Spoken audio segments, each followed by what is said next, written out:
एक सिंपल सा Android app बनाकर आप कितना पैसा कमा सकते हैं ये मुझे बताने की जरूरत नहीं है।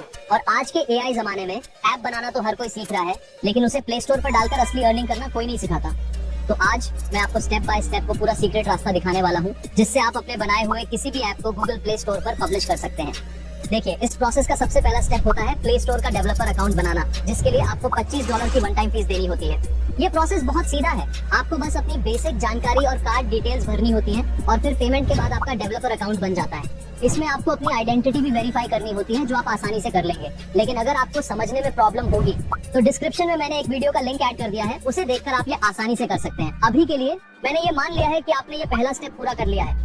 अब हम असली और सबसे मुश्किल हिस्से पर आते हैं, जहां 99% लोग फेल हो जाते हैं। हम सीखेंगे कि अपने ऐप को लिस्ट करने का सही तरीका क्या है, 14 दिन की क्लोज टेस्टिंग को सही से कैसे पूरा करना है कि आपको कोई प्रॉब्लम ना आए, और फिर कैसे इसे प्रोडक्शन में सबमिट किया जाता है, जिससे आपका ऐप प्ले स्टोर पे पब्लिश हो जाता है। साथ ही मैं आपको प्ले स्टोर के वो इंपॉर्टेंट रूल्स बताऊंगा जिनके तोड़ने पर आपका ऐप रिजेक्ट हो सकता है या फिर आपका अकाउंट परमानेंटली टर्मिनेट हो सकता है। तो अगर आप अपने ऐप को सिर्फ अपने फोन में नहीं, बिल्कुल पूरी दुनिया तक पहुंचाना चाहते हो तो वीडियो को शुरू से अंत तक जरूर देखना। यकीन मानो, आप बहुत कुछ नया सीखोगे। चलिए शुरू करते हैं। तो अकाउंट बनाने के बाद आपको इस तरह का डैशबोर्ड मिलता है। अपने ऐप को पब्लिश करने के लिए आपको यहाँ क्रिएट ऐप बटन पे क्लिक करना है।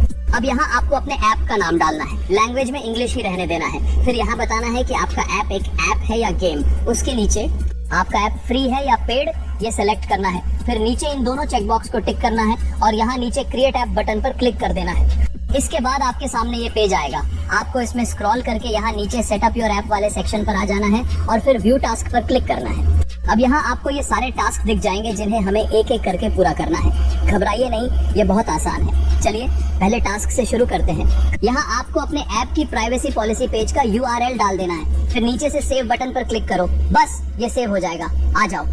अब हम अगले टास्क पर क्लिक करेंगे, जो है ऐप एक्सेस। इसका मतलब है कि क्या आपके ऐप में कोई लॉगिन साइन अप वाला सिस्टम है या कोई भी बिना अकाउंट बनाए ऐप को यूज कर सकता है। तो मेरे ऐप में लॉगिन फीचर है, इसलिए मैं यहाँ all owner some functionality is restricted वाला ऑप्शन सेलेक्ट करूंगा। अब क्योंकि हमारे ऐप में लॉगिन है तो हमें गूगल को टेस्टिंग के लिए एक अकाउंट देना होगा।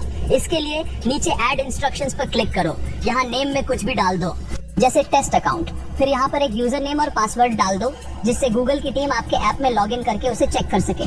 फिर यहाँ आपको शॉर्ट में बता देना है, जी ऊपर मैंने टेस्ट लॉगिन डिटेल दिया है, उससे लॉगिन करके ऐप को चेक कर सकते हैं। इसके बाद यहाँ नीचे इस चेक बॉक्स पे क्लिक करना है और इस ऐड बटन पे क्लिक कर देना है। ये ऐड हो जाएगा। अब आपको नीचे इस सेव बटन पर क्लिक करके इसे सेव कर देना। इसके बाद ऊपर डैशबोर्ड वाले ऑप्शन से फिर से डैशबोर्ड पर आ जाना है। अब अगले टास्क पे क्लिक करना है। इसमें ये पूछ रहा है कि क्या आपके ऐप में कोई एड्स है। तो मेरे ऐप में कोई एड्स नहीं है, इसलिए मैं यहाँ नो को सिलेक्ट कर रहा हूँ। फिर इसे नीचे सेव बटन से सेव कर देना है और फिर डैशबोर्ड पे आ जाना है। अब नेक्स्ट टास्क है कंटेंट रेटिंग का। इसमें यहाँ स्टार्ट क्वेश्चनर पे क्लिक करना है। फिर यहाँ अपना एक ईमेल एड्रेस डाल देना। नीचे सेलेक्ट करना है कि आपका ऐप किस कैटेगरी में आता है और फिर टर्म्स कंडीशन बॉक्स को टिक करके नेक्स्ट करना है। उसके बाद यहाँ बहुत से क्वेश्चन पूछे जाएंगे जिसका आंसर आपको अपने ऐप के अनुसार देना है। लेकिन ज्यादातर ऐप्स के लिए ये सारे ऑप्शंस में आपको नो ही सेलेक्ट करना है। तो बस सबको नो सेलेक्ट करिए और नेक्स्ट करिए।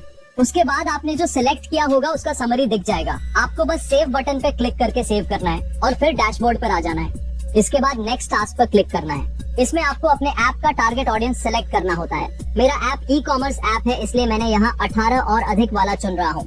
इसके बाद आपको नेक्स्ट करना है। अगर आप भी यही वाला चुनेंगे तो आपको बीच के स्टेप नहीं पूरे होंगे, डायरेक्ट लास्ट वाला पर आ जाएंगे। अब बस सेव बटन पर क्लिक करके सेव करिए और पहले की तरह वापस डैशबोर्ड पर आ जाइए। अब हमारा अगला टास्क है डेटा सेफ्टी, और ये प्रोसेस का सबसे इम्पोर्टेंट पार्ट है, क्योंकि ज्यादातर लोग यही गलती करते हैं। तो अभी से ध्यान से एक एक चीज देखिए। यहाँ सबसे पहले आपको ये ओवरव्यू दिखेगा, जिसमें इसके बारे में कुछ डिटेल्स लिखा है कि इस प्रोसेस को कैसे पूरा करना है। आप बस ध्यान से देखिए, आपको कोई प्रॉब्लम नहीं आएगा। आपको बस नीचे नेक्स्ट बटन पे क्लिक करना है। अब यहाँ पूछ रहा है कि आपका ऐप किसी भी तरह के डेटा को कलेक्ट और शेयर करता है या नहीं। तो अगर आपके ऐप में यूजर से कोई डेटा लेते हैं तो यस करिए, नहीं तो नो। फिर ये पूछ रहा है कि क्या यूजर का डेटा एनक्रिप्टेड होता है, तो आपको इसमें यस ही सेलेक्ट करना है। इसके बाद यहाँ अगर आपके ऐप में लॉगिन का फीचर है तो इसमें से जिस तरह का है वो चुनिए। अगर लॉगिन फीचर नहीं है तो नीचे नो सेलेक्ट कर सकते हैं। इसके बाद अगर आपके ऐप में लॉगिन का फीचर है तो आपको यूजर को अपना डेटा डिलीट करने का ऑप्शन देना होगा। तो मेरे ऐप में प्रोफाइल पेज में ही अकाउंट डिलीट का ऑप्शन है, तो मैं यहाँ उसका लिंक डाल दूंगा। फिर आपको बस नेक्स्ट पे क्लिक करना है।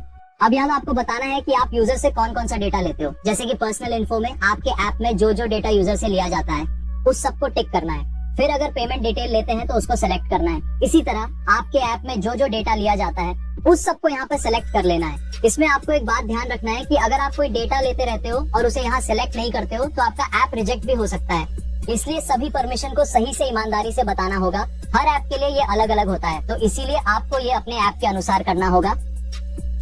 इसके बाद यहाँ नेक्स्ट बटन पे क्लिक करना है। अब आपने जितने भी डेटा टाइप सेलेक्ट किए हैं उनको बताना होगा कि ये क्यों लेते हो और कैसे यूज करते हो। तो पहले ऑप्शन पे क्लिक करना है, फिर यहाँ चुनना है कि इसको सिर्फ कलेक्ट करते हो या शेयर भी करते हो। तो मेरे ऐप में दोनों होता है, इसलिए मैंने दोनों को चेक किया है। अब पहला ऑप्शन है कि क्या यूजर चाहे तो इसको नहीं भी दे सकता है, तो नहीं, हमारे ऐप में ये देना जरूरी है, इसलिए मैंने इसको सेलेक्ट किया है। इसके नीचे आपको बताना होता है कि ये डेटा क्यों कलेक्ट कर रहे हो, तो आप इस तरह से ऑप्शन चुन सकते हैं। फिर इसके नीचे बताना है कि ये डेटा क्यों शेयर कर रहे हो, तो इसमें भी मैंने अपने अनुसार सेलेक्ट कर लिया है। इसके बाद आपको सेव पर क्लिक कर देना है और ये सेव हो जाएगा। फिर आपको यहाँ बाकी के सभी डेटा टाइप के लिए भी इसी तरह से बताना होगा कि इसको सिर्फ कलेक्ट करते हो या शेयर भी। फिर सेलेक्ट करना होगा कि क्या ये ऑप्शनल है। उसके नीचे बताना होगा कि इस डेटा को आपके ऐप में कलेक्ट क्यों किया जाता है और उसके नीचे बताना होगा कि इसको शेयर क्यों किया जाता है। तो एक एक करके जल्दी जल्दी मैं ये पूरा कर ले रहा हूँ। आप अपने ऐप के अनुसार इसको सिलेक्ट कर सकते हैं। इसके लिए आप एआई का भी हेल्प ले सकते हैं। उसने अपने ऐप के बारे में बता सकते हैं और वो आपको बता देगा कि आपको कौन कौन से ऑप्शन सेलेक्ट करने हैं। तो अब मैं जल्दी जल्दी सारे प्रोसेस को पूरा कर लेता हूँ। पहले की तरह ही ये भी इस बात पे निर्भर करेगा कि आपका ऐप किस तरह का है और आप उसके डेटा का कैसे यूज करते हो। लेकिन अगर आपका ई कॉमर्स ऐप है, फॉर सेलिंग ऐप वगैरह है, तो उसमें कुछ कुछ चीजें कॉमन मिलती हैं। तो आपको एक आइडिया मिल जाए, इसके लिए आप स्क्रीन पे जैसे मैं कर रहा हूँ उसको देख सकते हो और फिर अपने ऐप के अनुसार इसको सिलेक्ट कर सकते हो।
अब जब आप सभी के लिए ये पूरा कर लेंगे तब नीचे नेक्स्ट पर क्लिक करना है। यहाँ आपको अब सुमारी मिल जाएगा कि आपका ऐप कौन कौन से डेटा इकट्ठा और शेयर करता है। अब आपको फिर से डैशबोर्ड पर आ जाना है, फिर नेक्स्ट टास्क पर क्लिक करना है। अब ये पूछ रहा है कि क्या आपका ऐप एक सरकारी ऐप है, तो नहीं, हमारा ऐप सरकारी ऐप नहीं है। तो नो सेलेक्ट करेंगे और सेव कर देंगे। फिर से डैशबोर्ड पर आएंगे और अगला टास्क पर क्लिक करना है।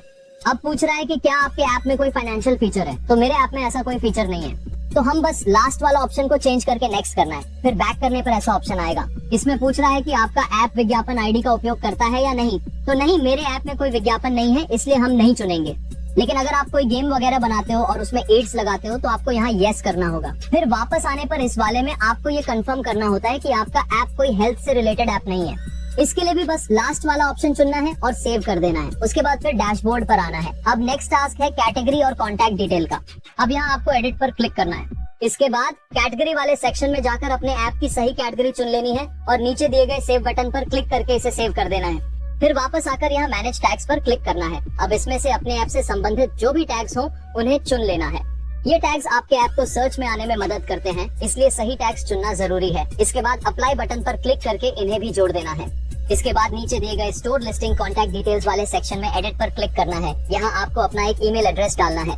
अगर चाहे तो अपना फोन नंबर और वेबसाइट लिंक भी डाल सकते हैं, लेकिन ये ऑप्शनल है। ध्यान रखें, ये सारी जानकारी यूजर को प्ले स्टोर पर दिखाई देगी। इसके बाद इसे सेव कर दे और वापस अपने डैशबोर्ड पर आ जाए। तो अभी तक हमने सभी जरूरी स्टेप्स पूरा कर लिए हैं।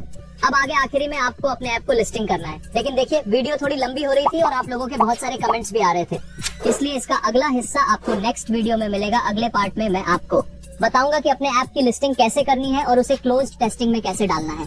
अगर आपको पार्ट 2 जल्दी चाहिए तो अभी कमेंट में पार्ट 2 लिखिए और मैं जल्द ही इसका अगला वीडियो लेकर आऊंगा। ये वीडियो आपकी डिमांड पर है, इसलिए इसे लाइक जरूर करें और अगला पार्ट मिस न हो, इसके लिए चैनल को सब्सक्राइब करना बिल्कुल ना भूलें।